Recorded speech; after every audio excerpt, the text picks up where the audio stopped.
We are doing our Advent, what I'm calling an Advent devotional, and we'll start with our Advent devotional this morning.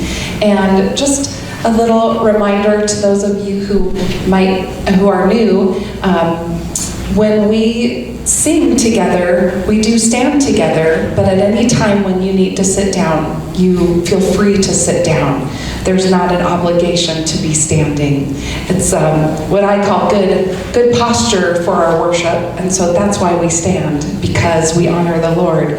But you can honor the Lord sitting down as well, so feel free to. And as we do this Advent devotional, please keep your heart soft and ready to hear what God has for you.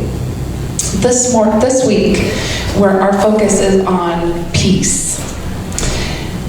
The worst effect of Adam and Eve's choices in the Garden of Eden at the Tree of Knowledge was the rift that formed between God and man and separated all of humanity from God. Instead of running to God, Adam and Eve ran from him and they hid. They were ashamed. As our loving Father walked through the garden calling out their names, our greatest grandparents cowered in fear because of what they had done. And when God found Adam and Eve, he could not ignore the consequence of sin and its effect upon mankind, but neither did he leave them without help. He made sure they understood the cause and the effect while tenderly caring for them.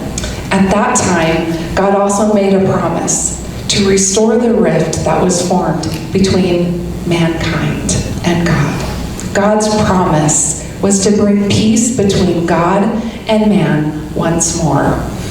Prophets spoke of this perfect peace and the one who would bring it to pass. And Isaiah 9:6 says, "For to us a child is born, to us a son is given, and the government shall be upon his shoulder, and his name shall be called Wonderful Counselor, Mighty God, Everlasting Father, Prince of Peace."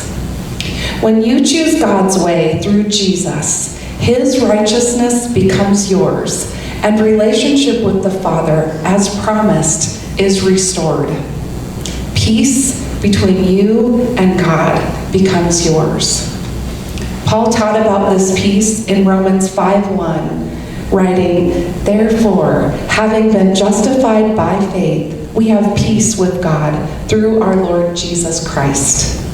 The purple stripe represents the promise of peace through Jesus. Would you stand and let's worship the Prince of Peace?